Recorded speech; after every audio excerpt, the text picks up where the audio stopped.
Hey, explorers. You're going to notice that on this podcast, I don't have my two favorite co hosts, Kyle and Justin, with me.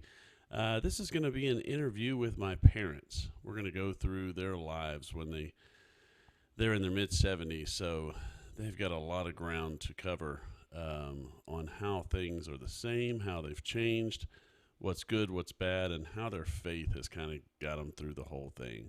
So I hope you enjoy the interview, and I'll talk to you again on the other side. Okay, we're here with my parents, Jo and Jo Crutchfield. Hi. Good morning. Howdy. I wanted to get with you guys and go through your lives. Go through how things have changed, how things have stayed the same, what has gotten better, what's gotten worse, and just basically you. I just want to know about you. My listeners want to know about you. So tell me how it was a little bit different, or probably a lot different. Let's start with you, Mom. Growing up, go as far back in your childhood as you want, and be as detailed or as non-detailed as you want. Just how was it for you growing up? Well, I can remember when I was almost 2, going into my grandparents' new home. It wasn't new, but my uncles and grandpa was up on the roof, replacing the roof, and I got cockleburs all over my feet. So my uncle put me up on his shoulders and walked me in. And what is a cocklebur? A cocklebur is a thing that comes from weeds in the grass that stick you really, really bad. And everybody was barefoot back then. Yeah. I was raised by my grandparents because my mom and dad had 5 kids, and we were there all the time, and I never wanted to leave. And so they let me stay. So I was raised by my grandparents, which was good in some ways, bad in some ways. We had what I called a city farm that I had to get up at 5 o'clock in the morning and feed the animals before I even ate and got ready for school.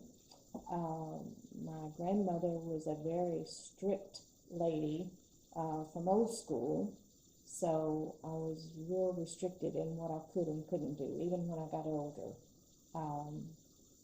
But I loved them dearly, still do, and don't think about I think about the old times, but I laugh about them now. What did you used to do for fun? For fun? Oh my goodness. Well, every Sunday the family would come over, and everybody had 5 or 6 kids. We had a lot of kids. Well, you gotta tell them how many kids your grandparents had. Well, they had 13, but 9 lived. And we'd all have a Sunday dinner, and afterwards we would either have homemade ice cream, which I got to sit on the ice cream chair, exciting, or we had a field across the street, and our uncles would come over and play baseball with us. Or the kids would get together and play games like Red Rover, which kids probably don't even know anymore. But we had fun on Sundays, for sure. So there was no TV, no internet, no...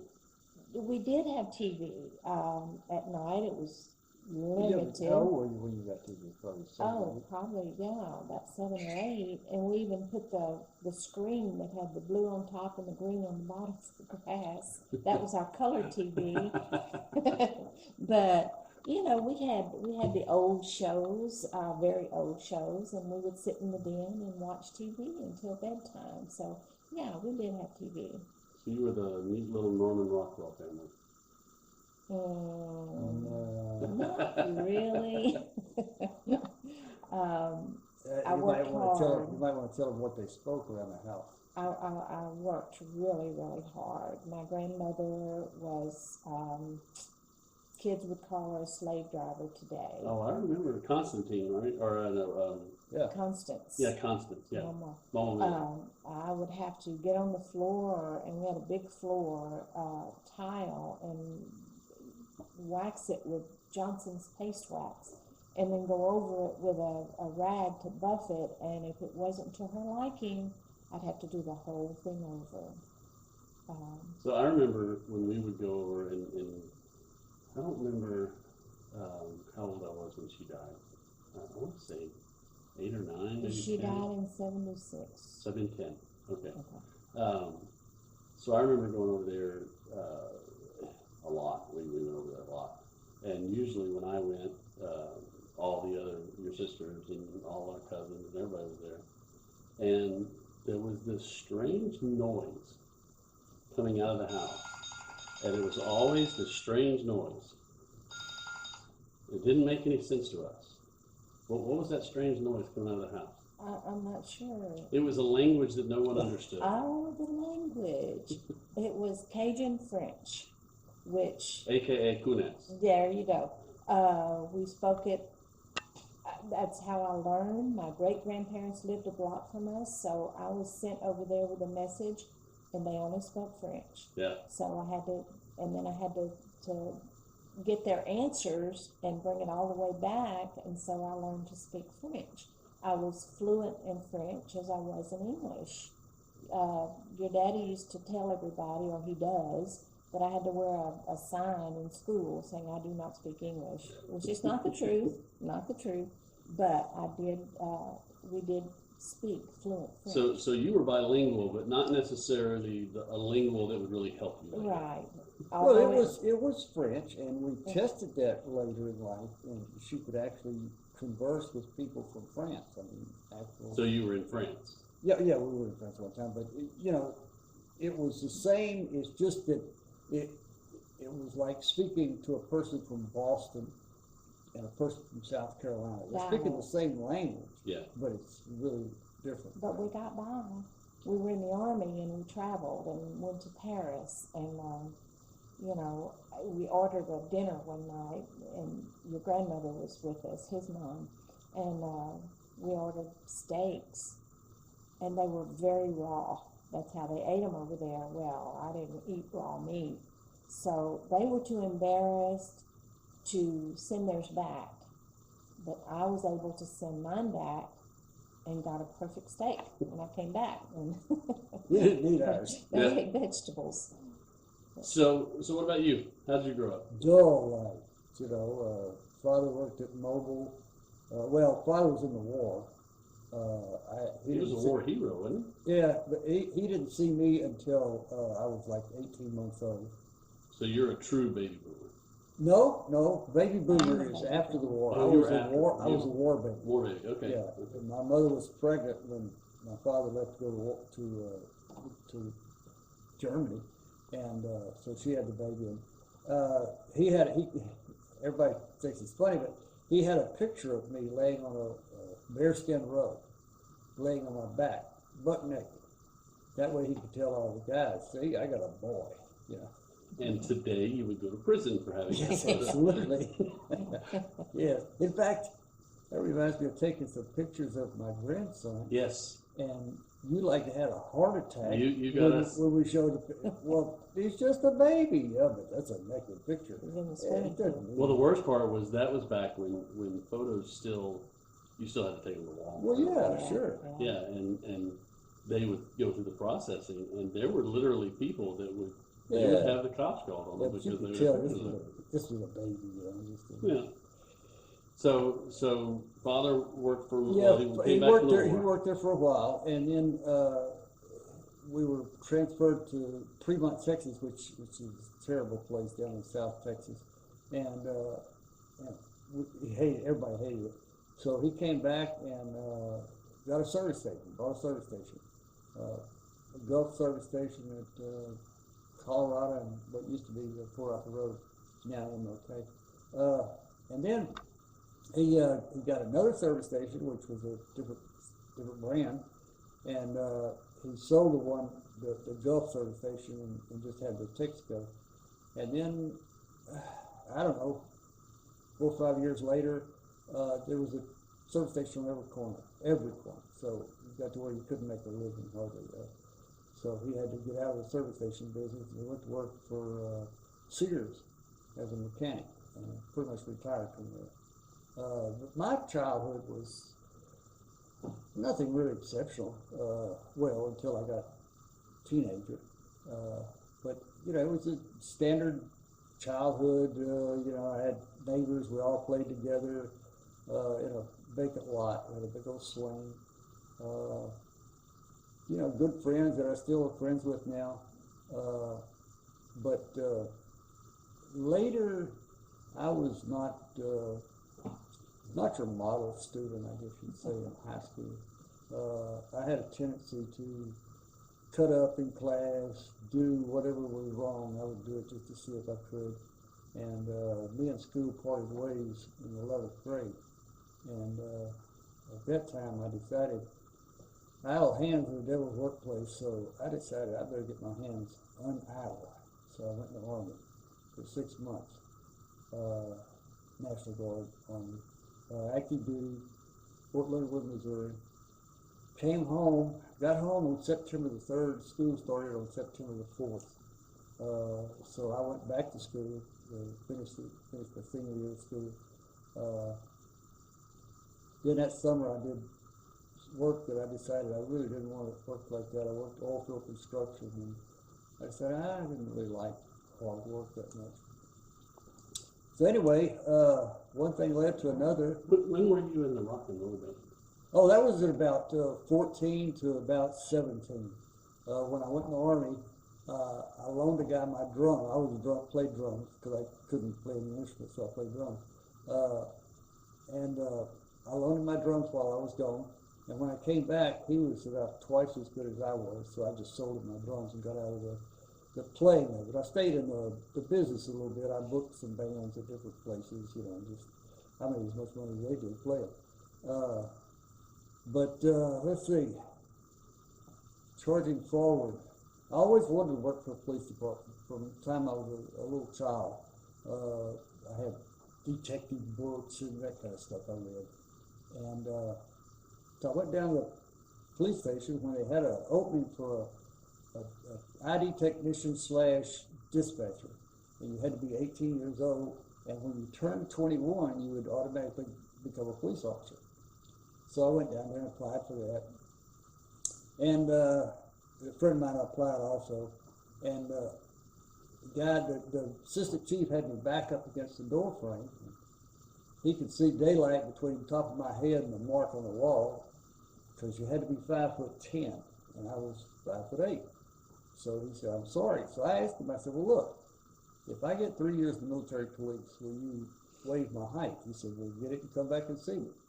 Well, my best friend at the time, he had a heavy foot. He had 5 moving violations, so he told him basically the same time. So we went down and joined the Army, or re-enlisted in the Army. We already spent 3.5 years in the Army, National Guard, which is the same thing.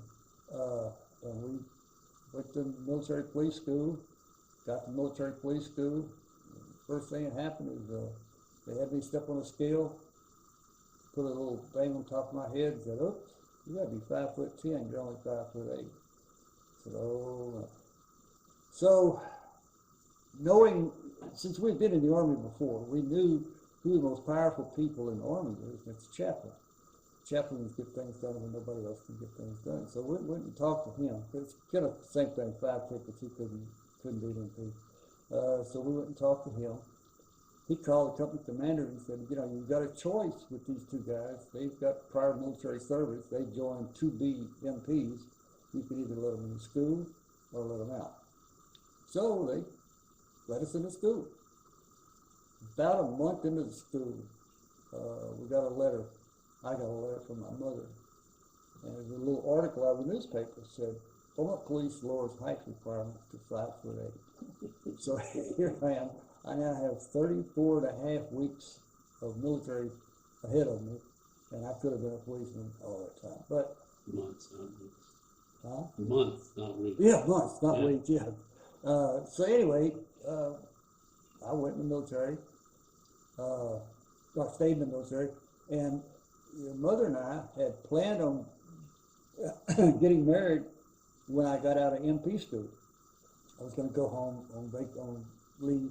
We were going to get married, And the Army I has was a, gonna fly to Georgia. yeah, anyway, we're gonna get married. Anyway, the Army has a way of changing things. I was gonna get a leave, and, so then I went to, finished MP school, had graduation, we got in formation, graduation, and they put us in 3 stacks, 3 different little holy patterns. And they said, that's A, B, and C, and, you know, I'll call your name and say A, B, and C, you pick whichever one you go with that. And one of them was Germany, one of them was stay in the United States, and the last one was Vietnam. And as luck would have it, Kenneth and I both got Germany instead of Vietnam or stay in the U.S. So we went to Vietnam. Went to Germany the day after we graduated from MP school. We graduated Friday, Saturday morning. We had to be in New York, get on a boat to go to MP, go to Germany. So we didn't get married right away. So, but we still talk back, you know, by letter and talk about getting married. And I was there about 3 months, I think, when we saving up enough money for her to come over, and we got married in Germany, which was in itself pretty neat. So you skipped something that you've told me before Uh-oh. that people might find interesting. How was the boat ride? The water was really nice. It resembled what's nowadays they have these big giant boats that go to these different places. It was really nice. It was called the USNS Rose. I got on it. I was puking my toenails up. A lot of people were, but I was really, really sick. And they made us go topside. And we went topside, and we were still going towards the Statue of Liberty.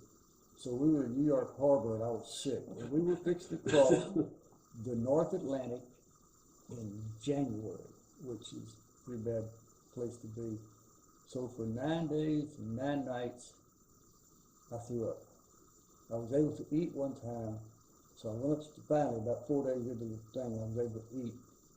I went up, and you'd have to understand what a troop ship is like. It's got a metal thing that comes out table, and it's got troughs on both sides. So when they get through, they just wash it down with a hose, and that's how they clean it.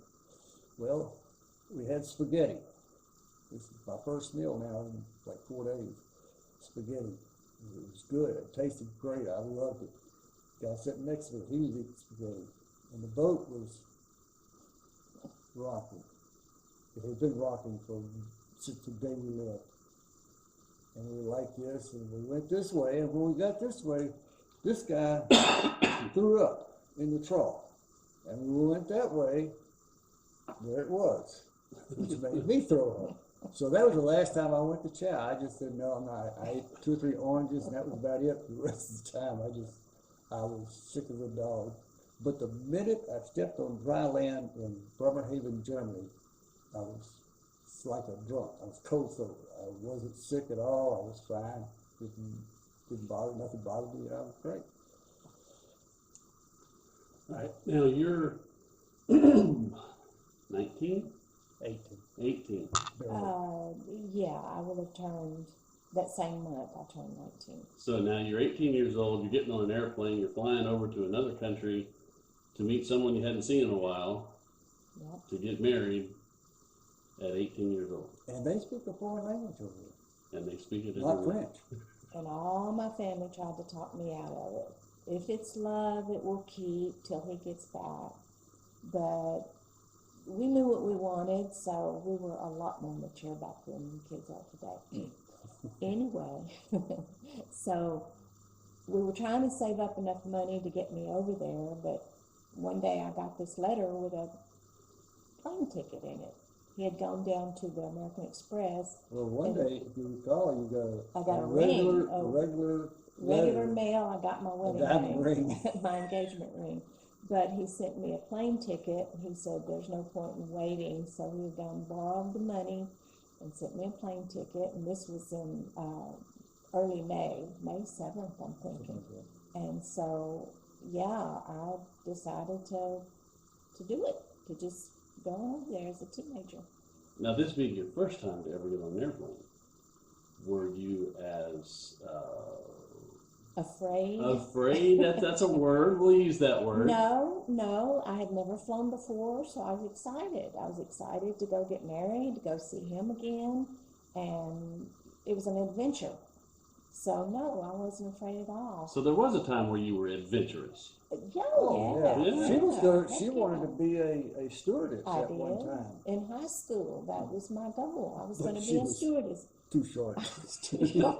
You got to be able to put stuff in the So overhead. what bin. happened here? I got too short of a mom, too short of a dad, and I ended up 6 foot tall. I don't There you know. go. What happened? We're not sure. We was still the want to check water in DNA. I Germany. don't know. Now I've got a little bit of a beef with you here There is no because you said that you and high school didn't get along and that you would do things just to see if you could get away with them, and yet 15 years later, it was the same guy who was busting my chops for doing exactly the same thing Well, of that you course. did as a You child. learn from experience. I learned it was not good. It Do was as I bad. say, not as I So- You do. know, that was the most popular saying. There was 2 sayings in my house, as I recall. Do as I say, not as I do. And children are to be seen and not heard. Uh-huh. Because it was just a different time. It was a totally different time back then. Back then, as I recall, growing up, if parents today saw parents from when I was growing up, and it's moreover when you were growing up, I mean that was all about child abuse. That was go to prison, lock the door, and you're done for the rest of your I life. believe it Child was, abuse. yeah. But yet, the kids grew up better. I mean, the generations that grew up were so much better. What happened? What happened between you, getting switches and being, just pummeled? I'm sure your dad used to beat the crap out of you. Yeah, mother spanked me, I guess, more than dad. Well, that's how it was with Yeah, me. yeah. And my mother, I always said that she always used the weapon of opportunity. Yeah. Whatever happened to be around at the time. It could be a spoon. It could be her shoe. I learned that from my grandma. Just whatever happened to be around at that particular moment. There was one time, and I think it was over on. Okay, y'all are fixing to get the truth now. I think it was over on Steelton. I think that I actually had to go out and cut my own switch. Well, see, Well, I that's had what to we do it. learned. No, I know that. I can only remember having to do it one time, but it may have been more than once. But I remember the one time we had a willow tree, I think, in the backyard, if I recall, or was it in the front yard? My mom, Front yard. I had the willow tree. Yeah, we had one in the front yard. You're killing the audio, by the way. I'm sorry. With, No, I cut It's a ring. Anyway, and I remember walking out to this willow tree and having to pick one. And the problem with that is you look at this one and it's small. It's really small. And you're like, I come in with that, they're just going to send me right back down here. And then you look at the other one and you're like, no, that'll break my spine in half. So I don't want that one. And so you try to come up with the most easiest one you can find. And the problem is that you come up with these little small ones and it's like a whip. And it would wrap around your thigh. Yeah. And so not only did you get a lash on your butt, but you got one on the front of your legs. And so, but what happened between then and now? Why did all of a sudden we become so, safe spaces and cuddle bears and, don't spank and time out and all this other garbage that people are doing? What happened? I don't know. That didn't happen while you were growing up. Well, heck no, it didn't happen when I was growing up. Computers, I think, is one thing. Kids get to where they don't go out and play anymore. They stayed in the house and watched computers. Well, I understand that part. I'm talking about what happened to us as parents in disciplining our children. Where did we start getting afraid to discipline? I mean, you used to beat the hell out of me in the mall or whatever. I mean, I would pull that little stunt one time of laying on the ground, and then you'd beat hell out of me. And as I recall, bystanders would come by and hold me down while you did it. And That's not true. okay. That's an exaggeration. Y'all have to remember one thing. She's 5 foot tall. He's 6'1". Oh, I wasn't 6'1" my whole life. No, but you were tall. You were 5'10". But what I meant by bystanders coming and holding you down it wasn't like anyone was going, oh, I can't believe she's doing that. They were cheering you on. Go, girl, get him. Yeah, he can't talk to you like that. Get him. Absolutely. Right. So, and I remember growing up in our neighborhood on Steelton, the neighbor would whip my butt. Yeah, that's The neighbor caught me doing something, he'd whip my butt. That's the way we were. We were. The old, it takes a village to raise a child was a real thing. You lived in a kind of a transition period where you started out like that when you were young, but as you got a little older, you learned, it started going away. At 18, if your neighbor would have walked up and whipped your butt, you'd have freaked out, sued them or something, So you were in, I guess, the age of transition where you were raised like you should have been raised, but as you got older, it went away. But even you raising me wasn't even like you were raised. No. Well, her. Not some, a little, I'll say better, because, I was raised to do all of the hard work that I could do, had to do. I was made to do.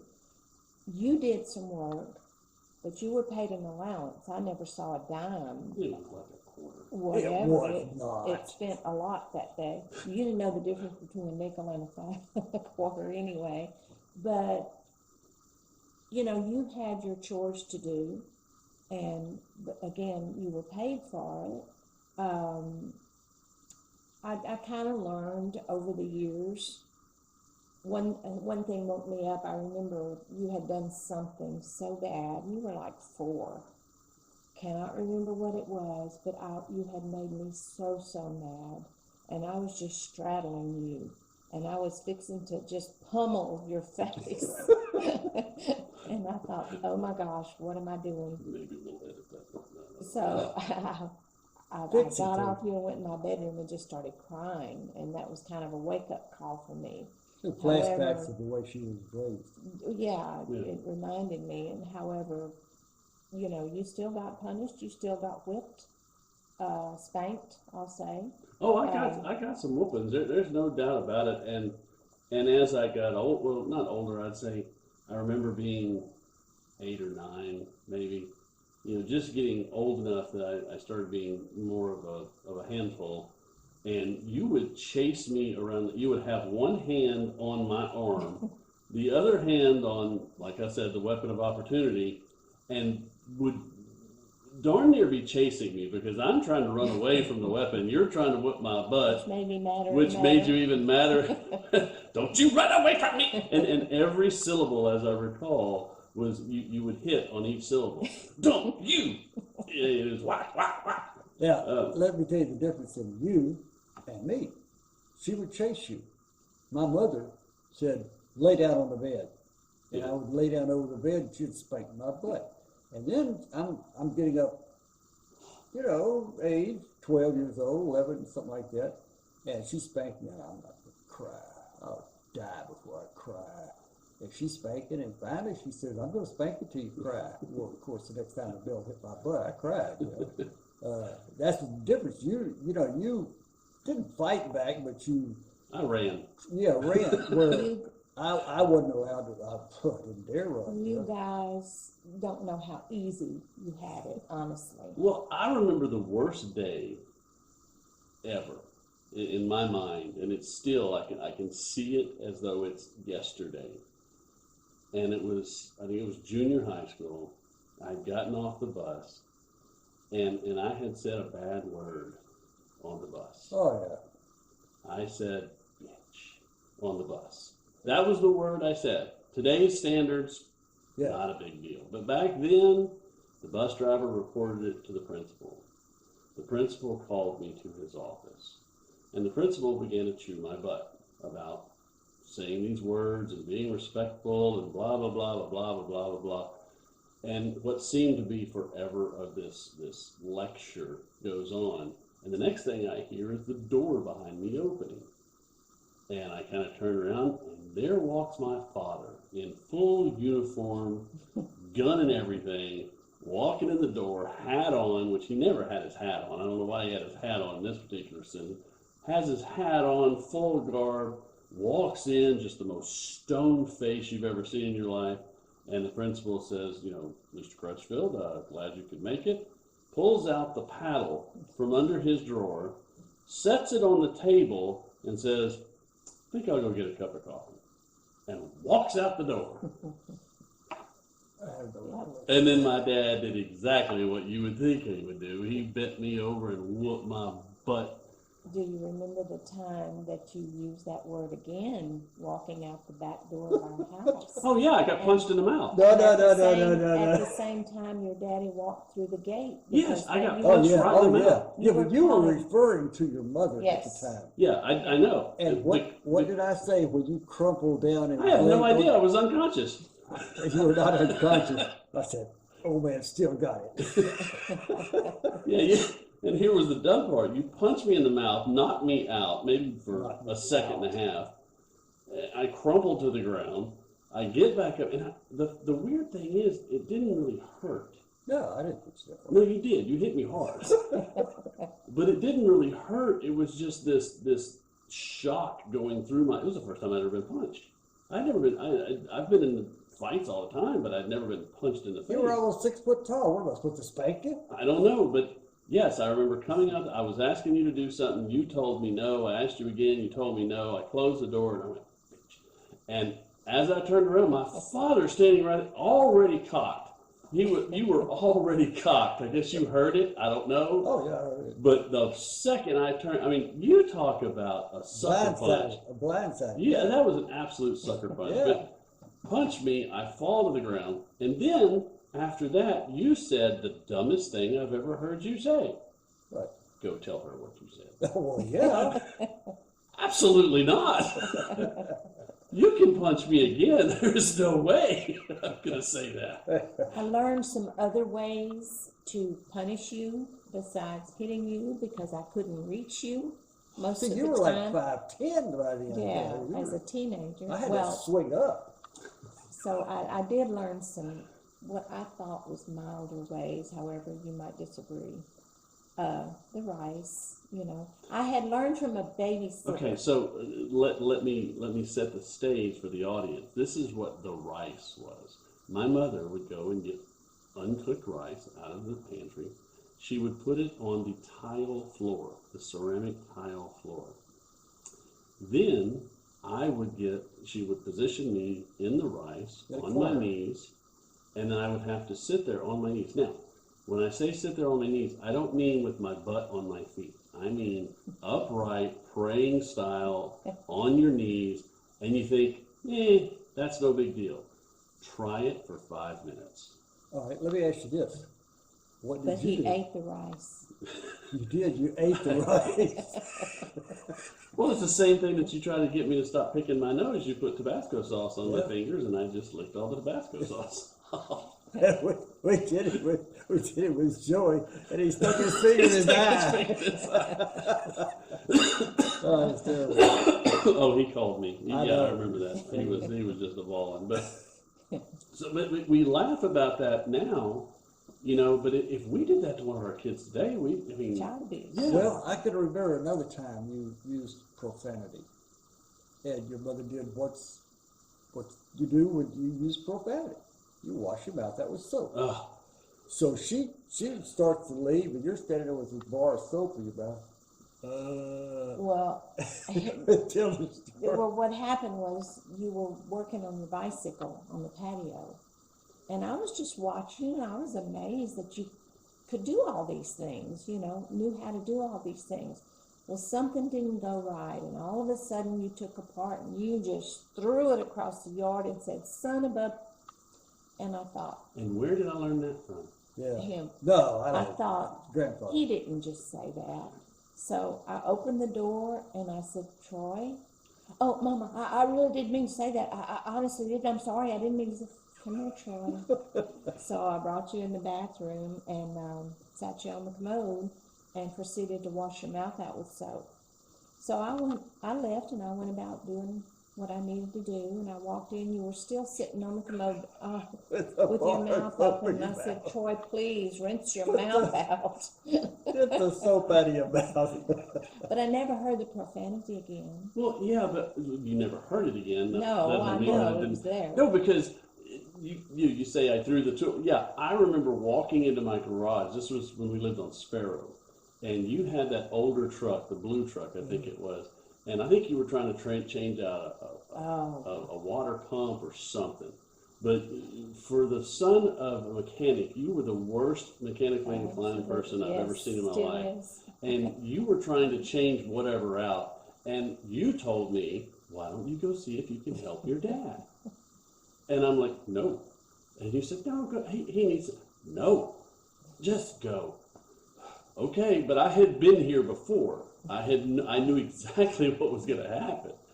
I walked in the door, and that's when the profanity I heard. And the next thing I know, I don't know what tool, but some tool came flying, went through the paneling in our garage, put a big giant hole, and went all the way to the bottom. And the worst part about that is that you hit it at about 5 foot. And then, of course, it went down to the bottom of where and you still needed that tool. Sure it is. And so you had to go break the rest of the paneling And to get the tool out. At that point, I went over and got my mild-mannered neighbor to come over and help him so that, number one, the profanity stopped, and he was able to help MG, come over and help me do whatever it was he was doing. So one of my favorite memories, and this is on you, one of my favorite memories, and I want you to tell it, is the edger. Oh, the edger, the edger. This is one of those things that you just really shouldn't do. I mean, you shouldn't do it. I was very trusting. I bought this old used edger, but it was still good. It still is good. And I was cutting grass, I think, and she was edging. And she edged the sidewalk up and back, and she gets through, and the edger's sitting there, still running. Well, the way you stop them back then is had a little metal thing up here, and you push it over to the spark plug, and it kills the motor. Well, she said, "How do I stop it?" I said, "Hey, touch it." And I said, "Touch the spark plug." So he went up there and started down towards the spark plug, at which time I got rid of the lawnmower and took off in a dead run. And she hit that spark plug, and it lit her. And I was at least a block away when I heard her scream. All I remember is hearing the loudest scream I'd ever heard in the world. I'm in there raking or something, I don't know, and my father is down 2 blocks down the road in a dead run. And I'm right behind. I didn't know what happened until a little while later. I trusted him, but never again. Yeah. Now let's talk about some of the things Troy did. Like what? Well, let's see. He takes a paper route. Oh, I'm going to do this paper route for this friend of mine.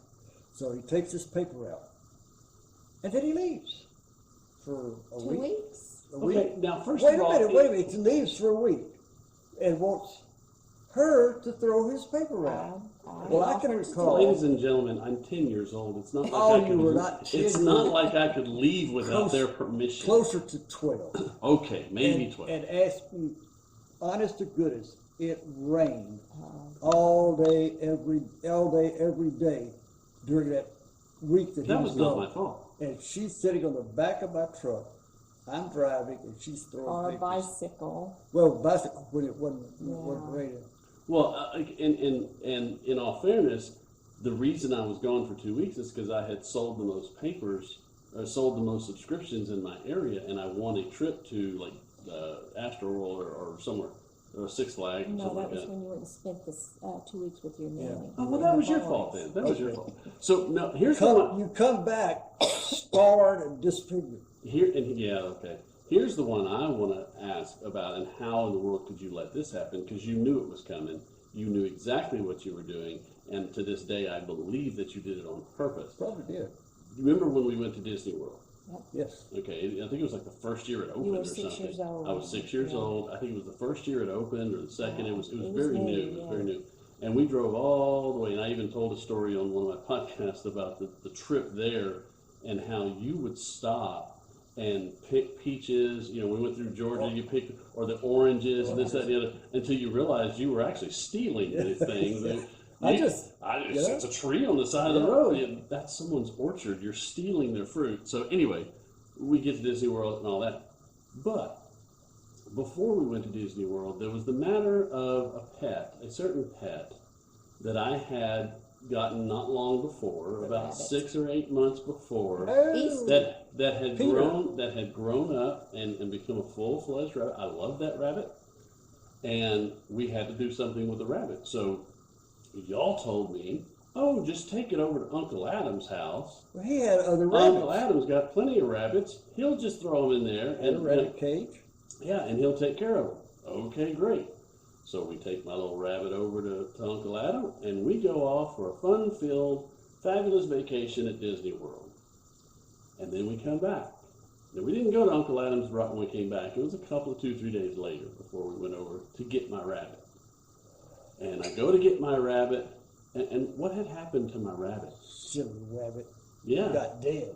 How did it get dead? How did it get dead? I Remember? think they killed him and skinned him. No, Tracy. Tracy He had killed him and skinned a him. young son, and Tracy. Tracy hung the rabbit up on a clothesline and killed it. Yeah, skinned it, killed it, put the fur out, Yeah. and ate it. I go over to, because Uncle Adam lived right next door Yeah. to Mama. Mama, and so we go to Mama's. I walk over to Uncle Adam's to get my rabbit, and as I'm walking over there on the clothesline, there's the rabbit fur hanging off the clothesline. That wasn't our fault. I Well, think Yes, it, that was Why not would our we fault. do that on purpose? Well, I mean, you had a rabbit cage okay, and you everything. knew those people, and you knew what they were capable of. You know, really, I was getting something out of the rabbit too, if you recall. Your grandfather had made you this cage. Yeah, And under the cage was a box full of dirt. yeah. And the rabbit would poop, it would go down. We had some worms that big to go fishing with.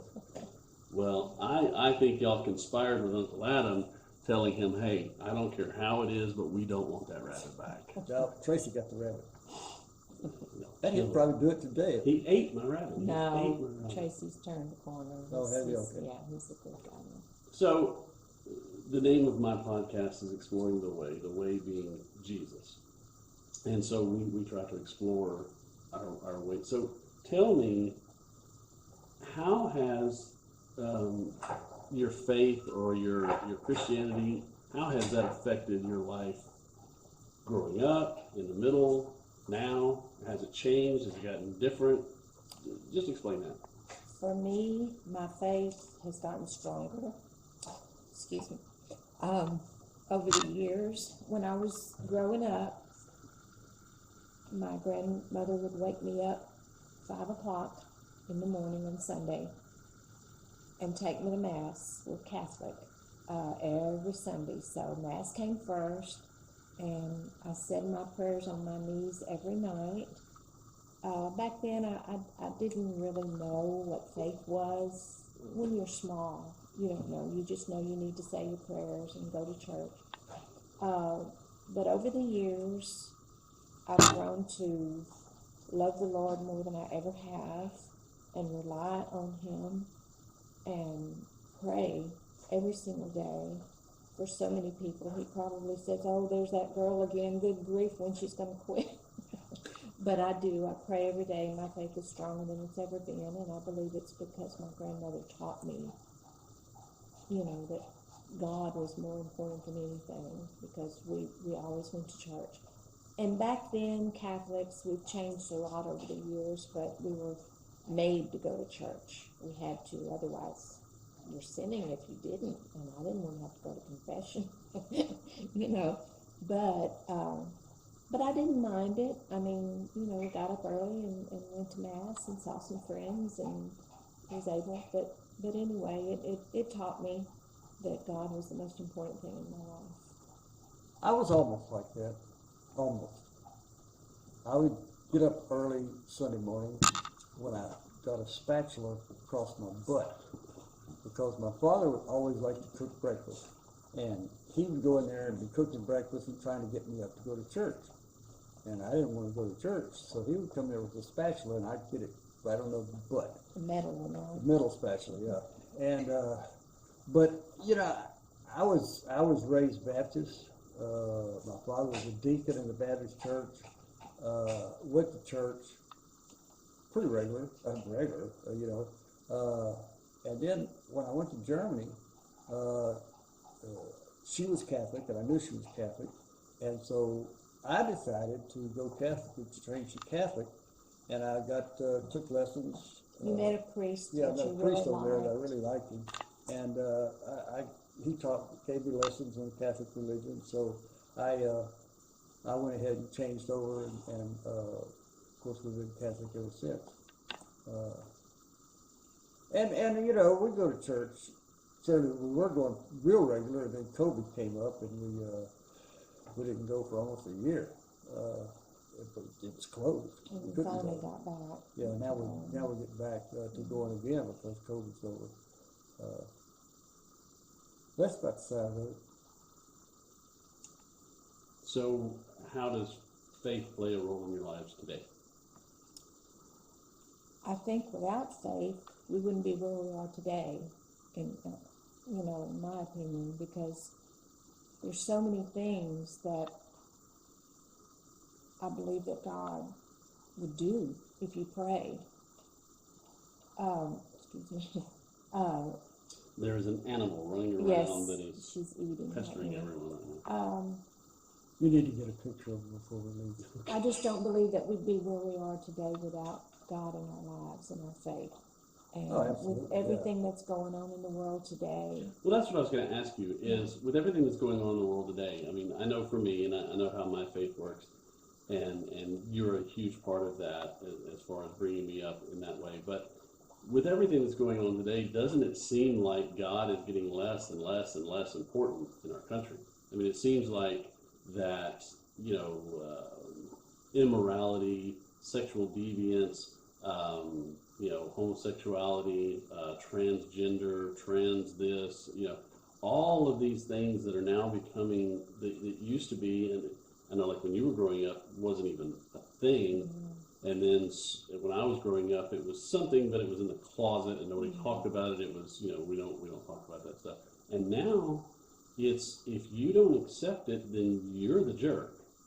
If you don't accept a transgender as being whoever he says, she says, it is, then you're the problem, not them. How does your faith cope with this world that has just completely and utterly changed into a time of Sodom and Gomorrah, in my opinion? I mean, what do you think? absolutely. I pray for these people. I pray for our leaders. I pray for the evil people that are out to kill us all. And I'm afraid.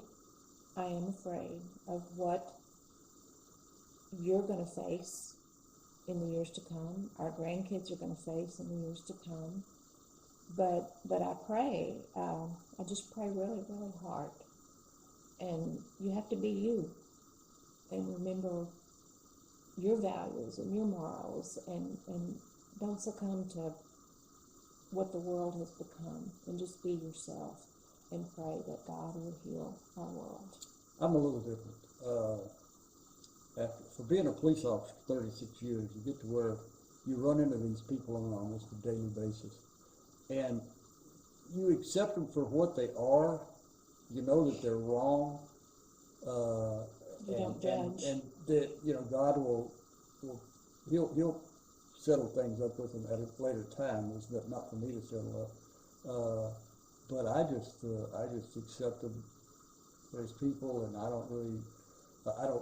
I disagree with what they do, but I still treat them as people. And we don't judge. How can we judge? Yeah, Right. And I guess I'm not meaning it in a people sense, not as an individual, just as a society, how we've allowed these things to just become normal. So, two more questions, and then we've pretty much hit our time limit. I got two more questions. One aimed primarily at you, and the other either way. He was pointing at me. Yes, I was pointing at you. No one can see me on camera. That's by design. So, question for you, topical question: Afghanistan, and how the administration handled this, and how it has become an absolute debacle, and the 13 lives that were lost, I think, due solely to the administration's absolute debacle of this. being ex-military, being ex-police, ex-first responder, what are your thoughts about what's going on over there right now? It was a terrible, not mistake is not, I don't think is a word, because I think it was intentional. They went over there with intention of getting out and excuse my French, but screw everybody that gets in the way or that doesn't agree. They blew it completely. The soldiers that were killed, that was so unnecessary. They had them out on the line with the people, and you can't do that. You got to have some separation. If they would have had separation, I don't think they would have died. But one of my things on that is that they bring these thousands of people to the United States, and they're vetting them or whatever. They're checking them out, see if they're good guys or bad guys. And they have to stay in these little cubicles or whatever while they're being vetted. And they not even coming to the United States. Some of them are in Germany, some of them are in France, some of them are in different places while they're being vetted and checked out. And then they're given, papers, and they're allowed to finally get into the United States. Where on the other end, you go to the southern border, and you have over 1 million Hispanic, and I have nothing against Hispanics. I mean, I love them like anybody else. But we have rules, and the rules are that you don't just come into this country, you work your way into it. But all of a sudden, this idiot decides just to take all the barriers off and let 1 million people come in. Now, the way they vetted them was they put them on airplanes, so they flew them to Shreveport, or they flew them to Los Angeles, or they flew them to New York, or wherever. They flew these people all over the world, let them out, and drove off. Yeah. And they were just And didn't even integrated into society, and the people that they're not even really integrated because they don't even tell the local government. That's what I said. They just let them off and drive off and let them try to integrate themselves into the society, and you know for a fact they're going to be on welfare. Well, not only that, but in the beginning of all of that, there was a Catholic organization, I can't remember the name of it, but that Catholic organization was giving free COVID tests to anyone that was coming in, and they were testing every person coming across, and what they found was that over 50% were COVID positive, but they're not doing anything about it, and they're still taking them to these inner cities, dropping them off. And so, the Walter wants to get on TV and talk about, this Delta variant's killing, the unvaccinated, no, sir. You are importing these variants into our country. You are putting them in places where they have the ability to spread. This is all on you because it correlates perfectly with the opening of the book. And Walter, by the way, for you is Joe Biden. Walter. Okay. We know Walter. Walter, Joe Biden? Yeah, Dunham's. Jeff Dunham's Walter. Gotcha. Because Gotcha. he's Yeah, got he looks like him. he looks like him, and he's got the exact same brain mentality. So Walter is just importing COVID from the South, bringing it in. While other people are trying so hard to fight it. Yeah. I mean, And then they talk about the prior administration. The prior administration had the thing settled. It was a done deal. They had the law was set up, and they passed the law covering it.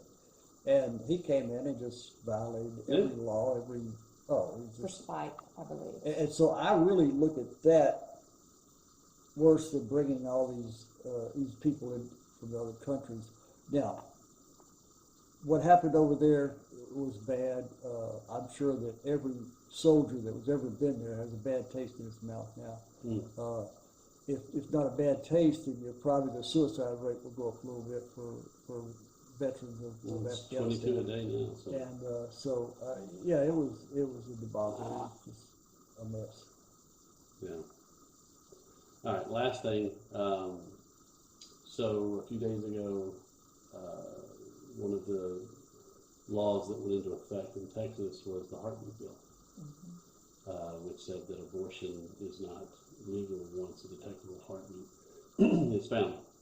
And that is usually within the first 3 to 6 weeks of pregnancy. What's your opinion on that bill, or on that law?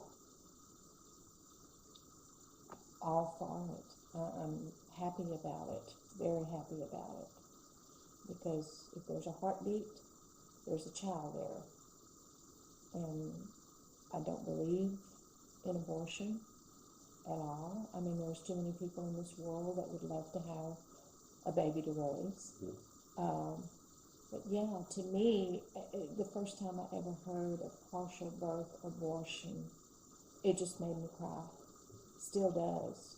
That's murder, you know. So I applaud Governor Abbott for that bill. Yeah, I'm hoping we go further. I'd like to see a conception bill, but the good thing about the heartbeat bill is typically women don't even know they're pregnant until 4, 5, 6 weeks anyway. So by that time, there's a detectable heartbeat. By that time, I mean, it is. And abortion, seriously, that's just murder. Well, it is. And I was having an argument with someone yesterday over Facebook, and his opinion was, and I understand where he was trying to go, but I just think it's people like him that are some of the biggest problems. And it was that, well, I'm not for abortion, but I think it's a woman's choice. I'm not for, the killing of the fetuses, but I think we should leave that in the hand, and calls himself a Christian, calls himself conservative, but yet, and he was like, well, laws don't do anything but make us want to do it more. They create more temptation. And I said, okay, then I tell you what, how about, a woman has a child, and about 2 years old, she decides, you know what, this just ain't working out. Is it okay if I go ahead and drown this toddler and put him in the backyard, and we'll just call it a day, and we'll try again later? I said, it's the exact same thing. Does she have the option to do that? Well, of course not. Well, what's the difference? Did he have a difference? He didn't. And we ended up getting very angry with each other and going up. But I mean, to me, it's the exact same thing. Especially these partial abortion. I mean, this is a full-term baby that before it can actually come out into the world, they kill it. Well, as it's coming out, they put something in the back of the brain, scramble the brain. The head can't come out. They've got to make sure that the head, and so and there's no anesthetic and there's no anything. They just kill these children, and I don't know. I would like to see a conception bill. I know that right now, what really irritates me is Walter and the attorneys, the Attorney General's office, are trying their best to figure out a way to stop this. Absolutely. Not to put religion in it. Well, of course, Biden put religion in is it. supposed to be a devout Catholic who has always been anti-abortion. Oh, how can he be accepted in the Catholic Church? Pelosi, same way. Devout Catholics. Pelosi is the Antichrist, and I'll tell you that right now. There is no two ways about it. That I would not be surprised if fire came shooting out of her eyeballs in session. If she's sober. See, that will be edited. Which part? The part about her being the Antichrist. Absolutely, it will not. She is, and so is Oprah Winfrey. Oprah Winfrey's the other Antichrist. Totally agree. And yes, I've said it on podcasts, and they're welcome to come get me. I used to like Oprah many years ago. Yeah, sure, everybody did. But then every time she gave anybody anything, $1, $1 million, she got to be right in front of that camera. She has to let it be known that she gave it, and I don't believe in that. Well, and where Oprah and I parted ways was she was doing a live show, and it was about spirituality. And someone asked her the question, the lady from the back said, Jesus Christ is the way, He is the truth, He is the life, He is the only way to the Father, there is no other way. And she goes, oh, that is just so not true. There are so many different ways. We're all going down different paths, but we're going in the same direction. And Jesus Himself said, narrow is the path, and straight is the way. And many will not take it. But there is only one path. There is only one way. And unfortunately, she has such a following of people, of women who just believe whatever comes out of Oprah's mouth. Absolutely. And so if Oprah says, oh, I can be Hindu and go to heaven, oh, I can be New Age and go to heaven, I can be progressive and go to heaven, then they're going to believe it. And that is worse than being a Satanist. That is worse than being an atheist.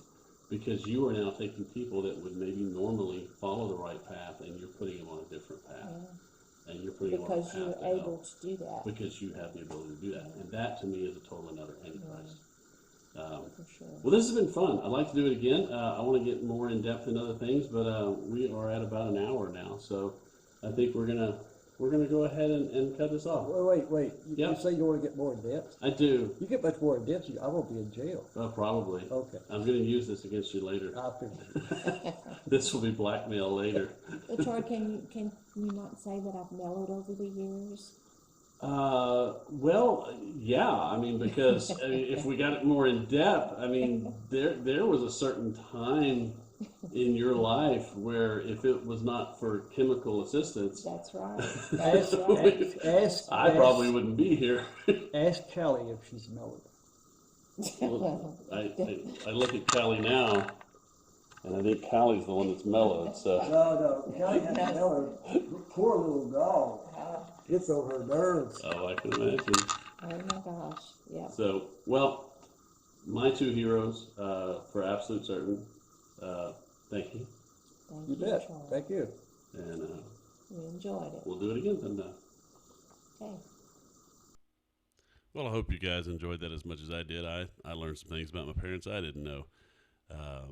If you guys want to get in touch with us, you can always email us at exploringtheway21@gmail.com. You can find us on Facebook at exploringtheway21, and we're on Twitter at exploringtway. As always, you can also go to our website at www.exploringtheway.info. Till next week, guys, God bless, and we'll see you then.